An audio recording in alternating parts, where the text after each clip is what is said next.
Mari kita berdoa.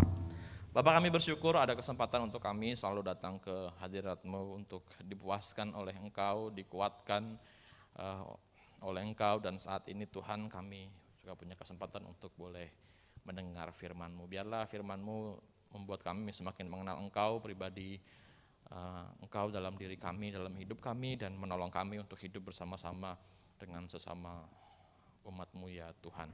Kami menyerahkan pemberitaan firman-Mu dalam tangan pengasihan-Mu, berkati hati kami, pikiran kami, supaya kami rendah hati untuk menerima firman-Mu dan Tuhan membuat kami mengerti akan kebenaran-Mu. Berkati juga hamba-Mu dalam segala kekurangan boleh menyampaikan firman-Mu buat setiap kami Tuhan. Kami menyerahkan waktu-waktu pemberitaan firman-Mu Tuhan yang tolong kami.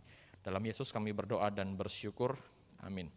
Shalom Bapak Ibu Saudara sekalian, kita bersyukur bisa mendengar firman Tuhan. Hari ini mari kita membuka Alkitab kita dari surat 1 Yohanes pasal yang kedua. Surat 1 Yohanes pasal yang kedua ayat 3 sampai ayat 6. Surat 1 Yohanes, bukan Injil ya Bapak Ibu, surat 1 Yohanes pasal 2 ayat 3 sampai 6. Bagian firman Tuhan cukup pendek, kita akan baca bersama-sama, saya dengan seluruh Bapak Ibu Jemaat yang ada di rumah masing-masing ya. 1 Yohanes 2 ayat 3 sampai 6 kita baca bersama-sama. 1, 2, 3. Dan inilah tandanya bahwa kita mengenal Allah, yaitu jikalau kita menuruti perintah-perintahnya. Barang siapa berkata, aku mengenal Dia, tetapi ia tidak menuruti perintahnya, ia adalah seorang pendusta, dan di dalamnya tidak ada kebenaran. Tetapi barang siapa menuruti firman-Nya, di dalam orang itu sungguh sempurna kasih Allah. Dengan itulah kita ketahui bahwa kita ada di dalam Dia. Barang siapa mengatakan bahwa ia dalam Dia, ia wajib hidup sama seperti Kristus telah hidup. Sampai demikian jauh pembacaan firman Tuhan, dan tema kita hari ini adalah tanda kita mengenal Allah. Bapak Ibu Saudara, isu mengenai mengenal Allah itu belakangan menjadi hal yang cukup sering kita dengar secara khusus di gereja kita di GKY VTI, jika Bapak Ibu Saudara menyadarinya. Pertama ya, sekolah minggu itu sejak tahun berapa ya itu mulai ada hal baru ya, bahwa guru-guru, Bapak Ibu yang guru-guru sekolah minggu perhatikan, pasti pada akhir-akhir ini akan selalu mendapati bahwa Allah yang bagaimana yang mau disampaikan kepada anak-anak, betul ya? Anak-anak kita sudah diajarkan untuk mengenal Allah sejak mereka kecil. Bahkan guru Injil Eri berani membuat sesuatu yang sebelumnya tidak pernah ada, mohon maaf agak di luar dari buku yang biasa dipakai guru-guru ngajar, dengan keberanian itu untuk berusaha mengenalkan anak-anak, mengenalkan Allah kepada anak-anak. Lalu Bapak Ibu yang terbiasa ikut persekutuan doa, entah pagi, doa puasa, atau PD malam, belakangan ini para hamba Tuhan juga sering mengatakan bahwa yang jauh lebih tinggi itu adalah mengenal Tuhan melalui pergumulan dan doa-doa kita, bukan sekadar doa-doa yang terjawab. Coba Bapak Ibu ingat-ingat lagi deh, yang rajin ikut PD pasti sering dengar seperti itu ya. Kemudian juga beberapa tahun lalu ya, akhir tahun 2020 tuh Komisi Remaja dan Komisi Pemuda tuh ada satu topik secara khusus, saya yang mengenal Allah melalui penderitaan. Kan tahun itu kan kita lagi menderitanya gitu ya. Bagaimana mengenal Allah melalui penderitaan. Dan hari ini kita kembali diajak untuk melihat apa sih tanda dari pengenalan akan Allah. Bapak Ibu Saudara, sepertinya kita mulai menyadari bahwa pengenalan Allah, pengenalan akan Tuhan itu menjadi hal yang penting. Kenapa? Karena tanpa mengenal siapa yang kita percayai, tentu iman kita tuh kesannya menjadi iman yang buta. Gitu. Kita percaya tapi kita tidak tahu siapa, apa, dan bagaimana yang kita percaya itu. Apakah kita sebagai orang Kristen sedang dan sudah hidup dalam pengenalan akan Allah. Apa tandanya bahwa kita sudah mengenal Allah? 1 Yohanes 2 ayat 3 mengatakan kepada kita, inilah tandanya bahwa kita mengenal Allah. Apa? Yaitu jikalau kita menuruti perintah-perintahnya. Menuruti perintah-perintah Allah menjadi tanda utama dari pengenalan kita akan Allah. Kenapa sih harus menuruti perintah Allah? Kenapa nggak ada tanda-tanda ajaib? Kenapa nggak ada tanda-tanda yang lain? Kenapa tanda mengenal Allah adalah menuruti perintah Allah? Ini seperti hal yang agak nggak nyambung kalau kita baca secara sepintas ya. Mengenal Allah itu secara logik ya, harusnya kalau kenal Allah berarti mampu menjelaskan apa itu Allah, siapa itu Allah, bagaimana Allah berkarya, dan lain seterusnya. Itu kan tanda pengetahuan. Tapi lucu sekali kalau kita membaca pengetahuan tentang Allah itu, pengenalan tentang Allah itu ditunjukkan lewat sebuah tindakan menuruti perintah-perintah Allah. Kenapa sih ini ditulis? Karena Bapak Ibu Saudara, kita mengenal Allah sebagai Allah yang bersabda, sebagai Allah yang memberi perintah. Kalau kita buka Kejadian 1 ya, kisah penciptaan. Bagaimana Tuhan menciptakan alam semesta ini? Berfirmanlah Allah. Terus kemudian apa? Jadilah, itu kata perintah ya, jadilah terang. Maka terang itu jadi. Sedari awal kita buka Alkitab, kita mendapati Allah yang bersabda. Allah yang menyampaikan firman, Allah yang memerintahkan alam raya untuk menjadi sesuatu. Kemudian kalau kita melihat kehidupan nenek moyang orang Israel, bagaimana mereka menjalani hidupnya dari bukan siapa-siapa sampai menjadi sebuah bangsa yang besar. Isinya apa? Perintah Tuhan, pergilah dari tanah kelahiranmu kepada Abraham. Aku akan menunjukkan tempat yang akan menjadi milikmu. Kepada orang Israel, pergilah, tinggalkan Mesir. Kepada Musa, Tuhan kasih perintah lakukan ini, lakukan itu. Dan kemudian sampai puncaknya orang Israel diberikan 10 hukum Taurat yang isinya perintah, jangan ada padamu, dan seterusnya. Dan seterusnya. Perintah-perintah Allah itu muncul sebagai Allah yang memberi perintah. Kemudian kalau kita dalam kehidupan pengalaman kita sebagai orang Kristen, sebagai orang percaya, kita cenderung dapat perintah bukan? Lewat khotbah, renungan, pasti pada akhirnya selalu ada saran tindakan apa yang harus kita lakukan, prinsip apa yang harus kita ubah, prinsip apa yang harus kita pegang kemudian. Dalam kehidupan orang percaya pun kita terbiasa dengan perintah dari Tuhan, dengan sabda Tuhan, dengan apa yang Tuhan ingin kita lakukan di dalam hidup kita. Belum lagi Bapak Ibu kalau membaca tulisan-tulisan Yohanes ya, Injil Yohanes 1, 2, 3 Yohanes itu Yohanes tuh ini ya sangat kental sekali tentang superioritas firman Allah itu ya. Yohanes 1 bahkan ya, pada mulanya adalah firman. Firman itu bersama-sama dengan Allah. Itu superior sekali firman itu di dalam teologi Yohanes. Kenapa mengenal Allah itu harus ditunjukkan lewat menaati perintahnya? Karena yaitu pertama-tama Allah hadir sebagai Allah yang memberi perintah, memberi firman, bersabda kepada kita. Dan kemudian satu-satunya yang kita punya adalah firman Tuhan, perintah Tuhan. Kalau Bapak Ibu baca Mazmur itu firman Tuhan tuh firman, perkataan, ketetapan, perintah-perintahmu itu selalu disejajarkan gitu ya. Yang kita punya hanya firman Tuhan untuk kita mengenal Allah. Memang benar bahwa ada banyak hal di mana Tuhan bisa memakai untuk menunjukkan siapa dirinya, tetapi Allah yang sebenar-benarnya itu hanya dapat kita kenal melalui firman Tuhan. Dan bukankah segala pengenalan kita akan Allah, ide tentang Allah, informasi, dan juga dorongan kita untuk bisa mengenal Tuhan itu asalnya selalu dari firman Tuhan, perintah-perintah Allah ini. Maka Bapak Ibu Saudara, mengenal Allah itu ditandai dengan kita menuruti firman-Nya, karena satu-satunya yang kita punya adalah firman Allah yang untuk kita lakukan itu. Juga menarik kalau kita membaca pasal 2 ayat 4 dan 5 Bapak Ibu ya, saya bacakan buat kita. Barang siapa berkata aku mengenal dia tetapi ia tidak menuruti perintah-perintahnya, ia adalah seorang pendusta dan di dalamnya tidak ada kebenaran. Tapi barang siapa menuruti firman-Nya, di dalam orang itu sungguh sudah sempurna kasih Allah. Dengan itulah kita ketahui bahwa kita ada di dalam Dia.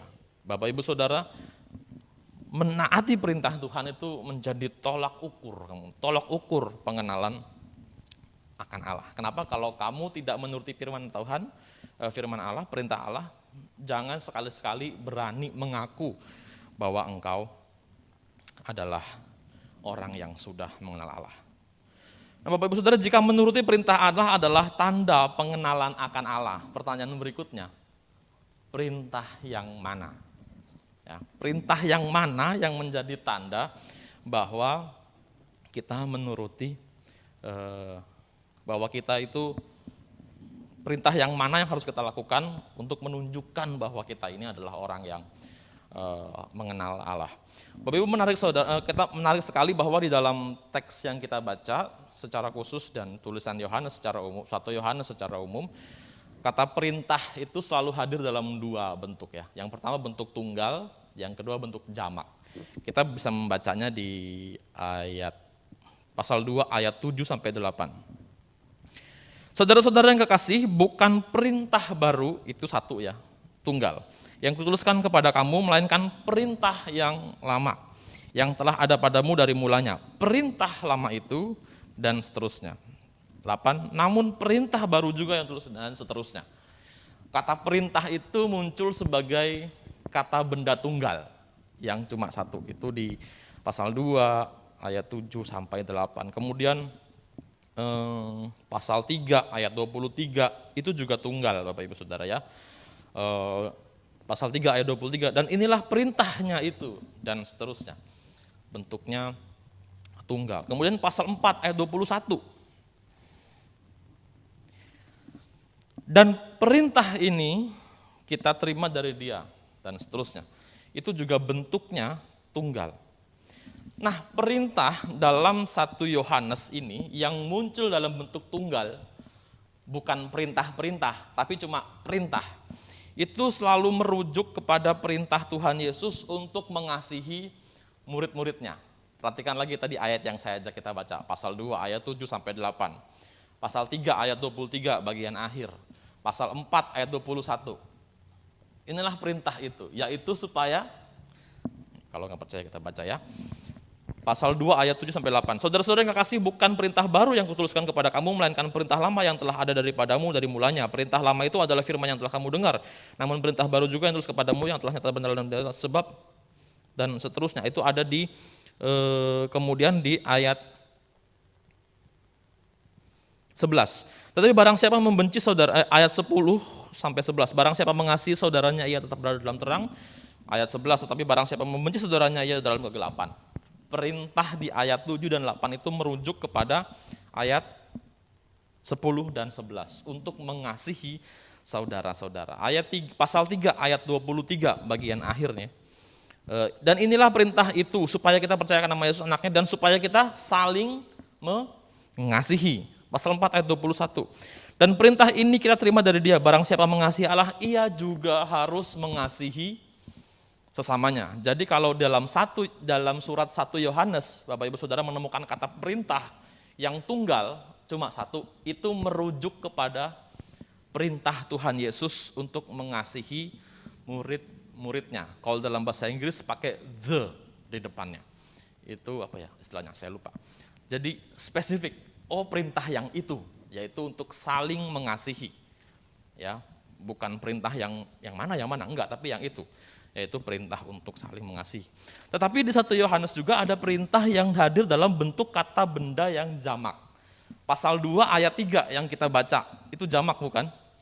Dan inilah tandanya bahwa kita mengenal Allah, yaitu jika kita menuruti perintah-perintahnya.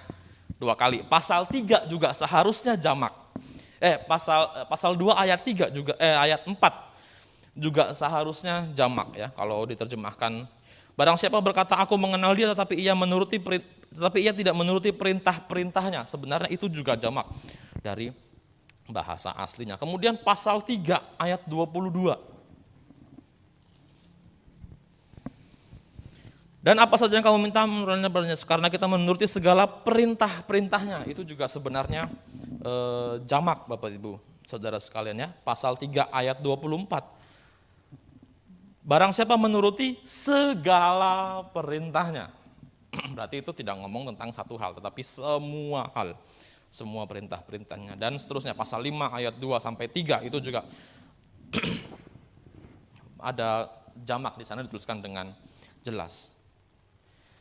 Kalau tadi saya katakan perintah yang tunggal itu, kata benda tunggal itu merujuk kepada perintah Tuhan Yesus untuk mengasihi sesama manusia.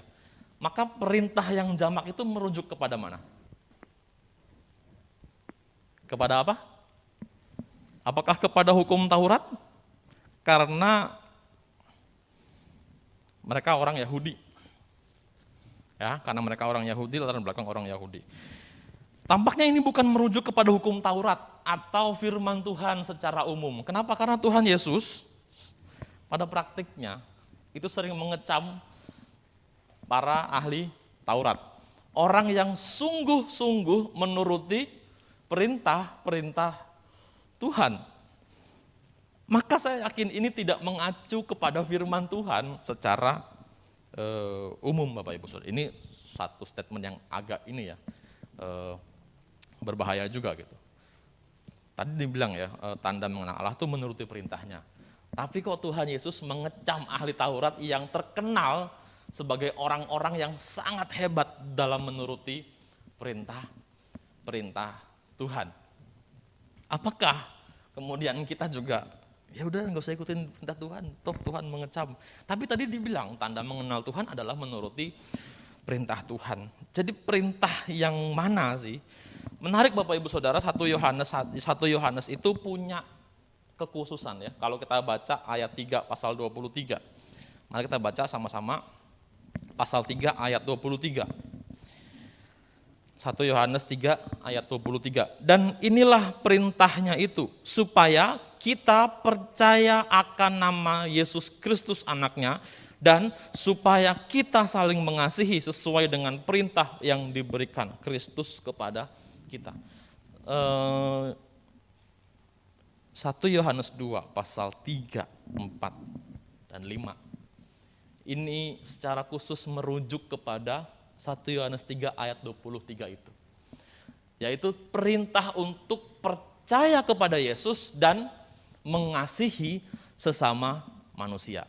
Jadi kalau mau diterjemahkan secara panjang, tanda kita mengenal Allah adalah menuruti perintahnya Tuhan untuk apa? Percaya kepada Yesus dan mengasihi sesama manusia. Itu perintah yang secara khusus menjadi tanda dari pengenalan kita akan Allah. Kalau sudah begini, maka jelas Bapak Ibu Saudara ya, percaya kepada Yesus, perintah untuk percaya kepada Yesus itu merupakan bukti pengenalan kepada Allah. Kenapa? Karena tanpa Yesus, orang tidak akan mengenal Allah yang sesungguhnya. Tulisan Yohanes yang lain, Yohanes pasal 1, firman itu telah menjadi manusia. Ya, firman itu telah menjadi manusia dan tinggal bersama-sama dengan kita. Di dalam Kristus itu, di dalam inkarnasi itu, Allah itu sebenar-benarnya dapat dikenal. Kenapa? Karena Allah itu begitu besar, begitu agung, begitu mulia. Sehingga tanpa dia merendahkan dirinya, tanpa dia turun ke dunia, apapun usaha manusia tidak akan sampai kepada Allah untuk membuat mereka mengenal Allah itu. Harus Allah itu sendiri yang turun untuk membuat dirinya dikenal. Harus Allah itu sendiri yang menyatakan dirinya untuk membuat manusia mampu kemudian mengenal Allah. Kenapa? Karena manusia tidak punya kemampuan untuk mengenal Allah dari dalam dirinya sendiri. Harus Allah sendiri yang menunjukkan dirinya. barulah kemudian manusia dapat mengenal Allah. Bapak Ibu Saudara, ini merupakan satu ciri khas kekristenan ya, yang tidak dimiliki oleh kepercayaan-kepercayaan lain, yaitu bahwa Allah sendiri yang memperkenalkan dirinya. Kalau kepercayaan lain mengatakan kejarlah Allah, maka dalam kekristenan Allah itu yang mengejar kita. John Stott bahkan menggambarkan dalam bukunya Allah itu seperti anjing pemburu yang tidak akan pernah gagal mendapati buruannya. Itu superioritas dari inkarnasi Kristus itu. Bahwa di dalam Kristus itu manusia mengenal Allah yang sesungguh-sungguhnya. Hanya di dalam Kristus kemudian manusia dapat mengenal Allah. Dan tanpa inkarnasi manusia tidak mungkin sampai pikirannya untuk dapat mengenal Allah itu. Dalam pembelajaran saya waktu di kampus itu yang sering sekali disebut-sebut mengenal Allah itu tidak seperti seorang siswa yang mengambil seekor katak, kodok, kemudian dibelah, dilihat dalamnya ada apa. Bukan seperti itu, karena itu artinya mengenal Allah secara objek ya. Allah sebagai objek pengenalan. Allah berada di bawah orang yang mengamatinya. Tetapi mengenal Allah itu harus Allah sendiri yang menyatakan dirinya, ini loh aku, dan kemudian orang-orang yang ingin mengenalnya melihat, oh itu yang sedang dia mau tunjukkan. Dan dengan demikian Allahnya tetap menjadi lebih besar. Bukan objek yang diamati, tapi subjek yang membuka dirinya untuk dikenal oleh manusia. Dan kebenaran ini tidak ada di kepercayaan lain selain kekristenan. Maka bersyukurlah Bapak Ibu untuk hal itu. Bahwa Allah yang kita percaya di dalam diri Yesus Kristus itu adalah Allah yang membuka dirinya untuk dapat dikenal oleh kita. Dan pengenalan itu kemudian pada akhirnya memungkinkan sebuah persekutuan. Ya. Pengenalan itu pada akhirnya memungkinkan sebuah persekutuan. Bapak Ibu Saudara, ide mengenai persekutuan itu sangat kental dalam Allah Trinitas. Ya. Allah Bapa, Allah Anak, dan Allah Roh Kudus. Kenapa? Karena Kristus selalu mengucapkan, selalu mengangkat isu tentang Bapa yang memberikan kehendaknya untuk aku lakukan. Gitu ya. Aku mengasihi Bapa, kalau kita baca tulisan-tulisan Yohanes, baik Injil maupun surat-surat Yohanes, Bapa mengasihi aku. Itu relasional sekali. Kemarin di PD juga, hari Rabu lalu saya juga baru khotbah ya. Roh Kudus itu juga menolong orang-orang percaya, menolong kita orang percaya untuk semakin percaya kepada Tuhan dalam iman kita. Jadi Allah Bapa, Allah Anak, Allah Roh Kudus itu selalu kental dengan ide tentang persekutuan itu. Pun demikian dengan karya inkarnasi Kristus dan penebusan Kristus buat kita. Itu memungkinkan adanya persekutuan antara kita dengan Allah. Kenapa? Karena Kristus adalah pengantara. Pasal 2 ayat 1 ya. Sampai ayat 2. Ayat 1. Pasal 2 ayat 1. Anak-anakku, hal ini kutuliskan kepada kamu supaya kamu jangan berbuat dosa. Namun jika seseorang berbuat dosa, kita mempunyai seorang pengantara pada Bapa. Ada pengantara, yaitu siapa? Kristus itu sendiri, yaitu Kristus Yesus yang adil. Karena ada Kristus, maka ada kemungkinan buat kita manusia yang berdosa ini bisa berelasi dengan Allah Bapa. Inkarnasi Kristus itu memungkinkan adanya persekutuan antara manusia dengan Allah. Dan persekutuan inilah yang kemudian juga memungkinkan kita untuk punya kasih kepada sesama ya. Tadi kan pasal 3 ayat 23 perintahnya apa? Percaya kepada Kristus dan mengasihi sesama manusia. Saya bacakan sekali lagi ya, pasal 3 ayat 23. Dan inilah perintahnya itu supaya kita percaya akan nama Yesus Kristus anaknya dan supaya kita saling mengasihi sesuai dengan perintah yang diberikan Kristus kepada kita. Ketika Kristus memungkinkan persekutuan antara manusia yang berdosa dengan Bapa, dengan Allah yang kudus itu juga sebenarnya kemudian membuat kita punya kemampuan untuk bersekutu dengan sesama. punya relasi dengan sesama, dan punya kasih dengan sesama. Kenapa? Karena Allah yang terlebih dahulu membuat kita merasakan kasih-Nya, sehingga kita juga pada akhirnya dimampukan untuk mengasihi sesama manusia. Perintah Allah ini menjadi satu hal yang muncul bersamaan, percaya kepada Kristus dan saling mengasihi. Bahkan tadi di awal saya katakan perintah untuk saling mengasihi itu seperti ciri khas dari penulisan 1 Yohanes yang diangkat di 1 Yohanes tentang Kristus, tentang Yesus kepada murid-muridnya. Di pasal 2 ayat 6 itu dituliskan Bapak Ibu Saudara ya. Barang siapa mengatakan bahwa ia di dalam Dia, ia wajib hidup sama seperti Kristus telah hidup. Apa yang dikenal dari Kristus kalau bukan kasih-Nya kepada manusia. Yohanes itu, kalau kita baca tulisan-tulisan Yohanes itu ini ya, romantis gitu. Seringkali dia mengangkat isu tentang kasih gitu, tentang mengasihi, Allah yang mengasihi dunia, sesama manusia yang saling mengasihi gitu ya. Dan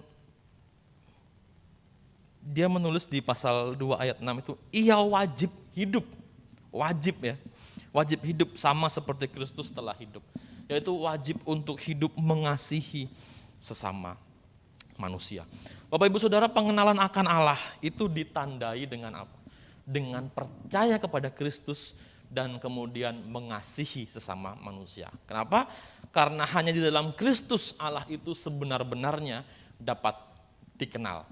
Dan kemudian memungkinkan kita untuk punya persekutuan dengan Allah yang memampukan kita juga untuk punya kasih kepada sesama manusia. Tanda kita mengenal Allah bukan dilihat dari kepiawaian kita untuk melakukan seluruh firman Tuhan. Tanda kita mengenal Allah bukan dilihat dari religiusitas kita. Bagaimana kita berdoa dengan sangat baik kata-katanya, hafal semua ayat firman Tuhan, kemudian rajin melayani dan sebagainya. Segala hal itu memang baik dan bisa jadi sebuah ekspresi dari iman yang benar. Tetapi tanda mengenal Allah yang sesungguhnya dilihat dari bagaimana kita percaya kepada Kristus dan kemudian mampu mengasihi sesama manusia. Lalu apa yang perlu kita lakukan mendapati hal ini? Pertama-tama marilah kita bersyukur Bapak Ibu Saudara, karena di dalam kekristenan kita mengenal Allah yang sebenar-benarnya. Pasal 2 ayat 4. Barang siapa berkata aku mengenal Dia tetapi tidak menuruti perintahnya, ia adalah pendusta. Dan di dalam dia tidak ada kebenaran. Tanpa percaya kepada Kristus, orang yang mengklaim dirinya mengenal Allah itu sedang berdusta. Bahkan bukan sedang berdusta, seorang pendusta. Tanpa mengenal Kristus, orang tidak mengenal Allah. Siapapun mereka, sepintar apapun mereka, sehebat apapun mereka, jika mereka tidak bersama-sama dengan Kristus, mereka tidak mengenal Allah. Maka kita bersyukur kepada Tuhan bahwa kita ini adalah orang-orang yang mengenal Allah di dalam diri Yesus Kristus. Sesederhana apapun kita, seperti apapun kita, mungkin tidak sehebat orang lain, mungkin pemahaman kita tentang Alkitab juga cetek, kecil gitu ya, nggak ngerti banyak hal, buka Alkitab masih salah-salah, disuruh buka Nahum bingung, Nahum sebelah mana gitu ya. Ibadah telat-telat, apalagi online ya, pasti pakai daster lah, pakai celana pendek lah, belum mandi lah, gitu-gitu ya. Mungkin kehidupan beragama kita nggak hebat, tetapi ketika kita mendapati bahwa kita percaya kepada Kristus, kita adalah pengikut Kristus, kita adalah orang Kristen, maka kita dalam hal itu perlu bersyukur kepada Tuhan bahwa kita mengenal Allah yang sesungguhnya itu. Bapak Ibu Saudara, ini sangat jarang kita sadari ya, bahwa seringkali kehidupan sebagai orang Kristen itu kita anggap ya udah normal aja, gue lahir dari kecil Kristen, orang tua gue Kristen gitu. ya udahlah, udah nyaman jadi orang Kristen, kayaknya nggak mungkin juga deh meninggalkan Kristus, kayak aneh aja kalau gue nggak Kristen. Mungkin kita sekedar begitu dan biasa saja.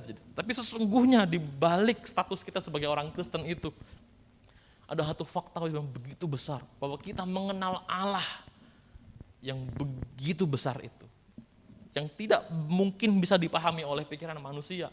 Dan kita yang sederhana ini, kita bisa mengenal Allah hanya karena kita menyerahkan diri kita kepada Yesus, hanya karena kita percaya kepada Kristus itu. Maka bersyukurlah kita akan keberadaan kita sebagai orang Kristen. Sekalipun mungkin kita minoritas di tengah-tengah bangsa ini. Sekalipun mungkin banyak sekali penderitaan sebagai orang percaya. Sekalipun mungkin kita berkumpul dalam satu komunitas yang tidak ideal di gereja kita di tempat ini, penuh dengan kekurangan dan sebagainya, penuh dengan masalah dan sebagainya. Tapi kita lihat lagi yang lebih besar. Kita mengenal Allah melalui diri Yesus Kristus, dan Allah yang benar dengan cara pengenalan yang benar. Maka bersyukurlah kita. Bapak Ibu Saudara, seberapa banyak kita bersyukur atas status kita sebagai orang percaya. Seringkali syukur kita itu digerakkan oleh berkat, oleh kesuksesan, oleh hidup yang lancar, dan sebagainya. Maka sekalipun mungkin tidak ada berkat, tidak ada kesuksesan, tidak ada hidup yang lancar, tapi selama kita masih mengenal Kristus, harusnya syukur itu harus tetap ada di dalam diri kita.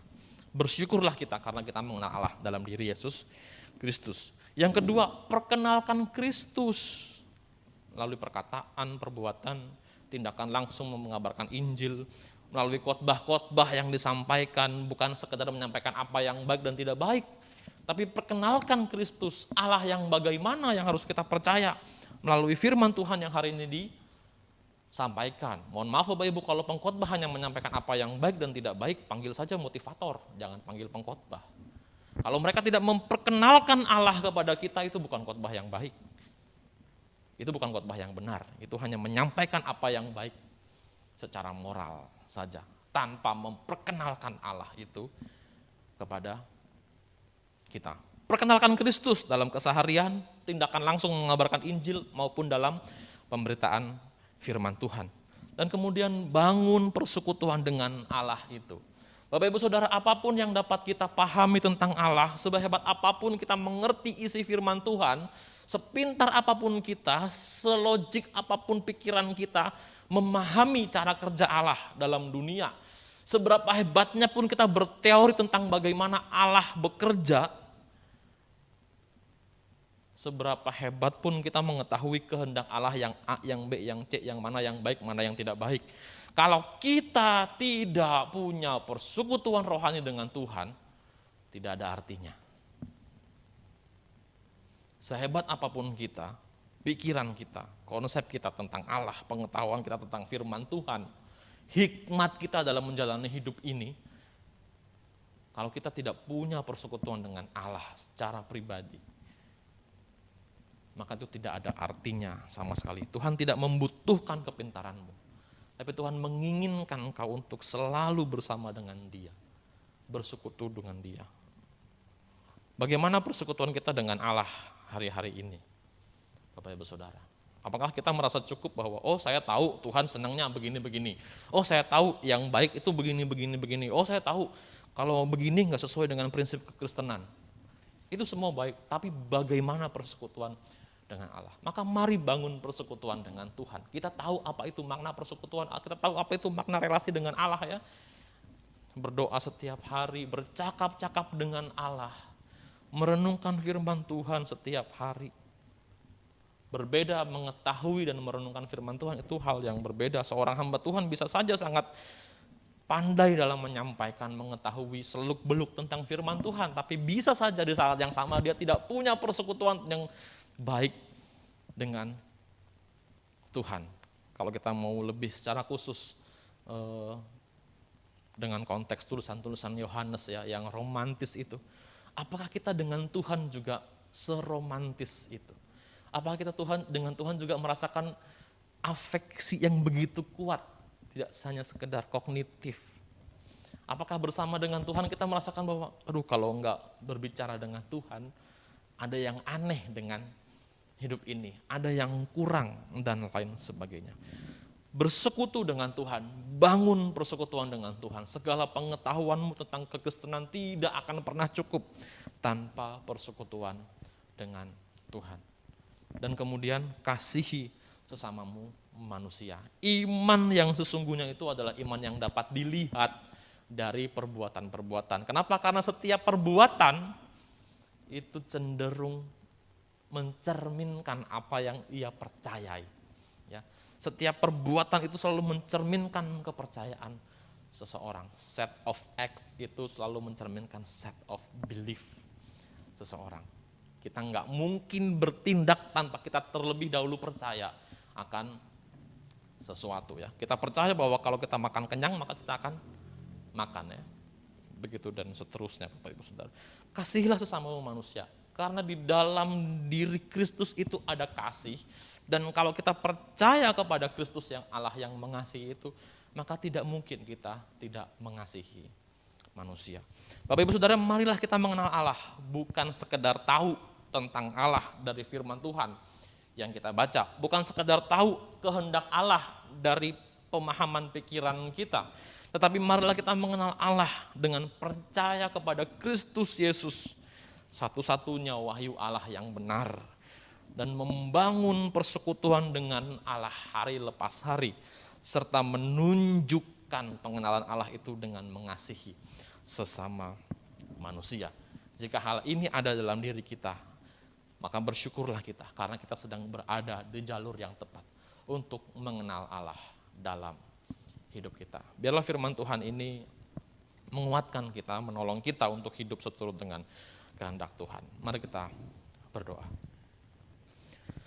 Bapak, terima kasih untuk firman yang boleh kami dengar hari ini ya Tuhan.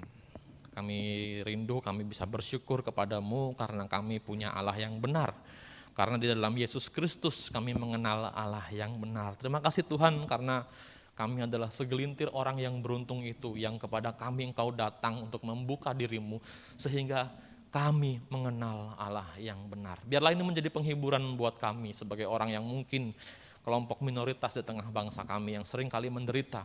Biarlah ini juga menghibur kami yang mungkin dalam persekutuan kami sebagai orang Kristen, sebagai orang percaya di tengah-tengah gereja kami banyak hal yang tidak ideal, yang mungkin mengurangi sukacita kami, tetapi ketika kami ingat bahwa di tengah segala hal yang tidak ideal itu kami percaya kepada Engkau Allah yang benar, ini membuat kami bersyukur kepadamu. Tolong kami Tuhan supaya Engkau yang telah mengorbankan anak-Mu, supaya memungkinkan adanya persekutuan antara kami yang berdosa dengan Engkau, kami tidak menyia-nyiakan berkat ini. Dan kami mau membangun persekutuan dengan Engkau ya Tuhan. Dan pada akhirnya Tuhan mampukan kami untuk mengasihi sesama kami, sehingga mereka pun mengalami kasih Allah yang sudah kami alami dalam hidup kami. Terima kasih Tuhan buat firman yang Kau berikan kepada kami. Kami percaya bahwa Roh Kudus yang akan memateraikan dalam hidup kami dan memampukan kami untuk mengerjakannya. Dalam Yesus kami berdoa dan bersyukur. Amin.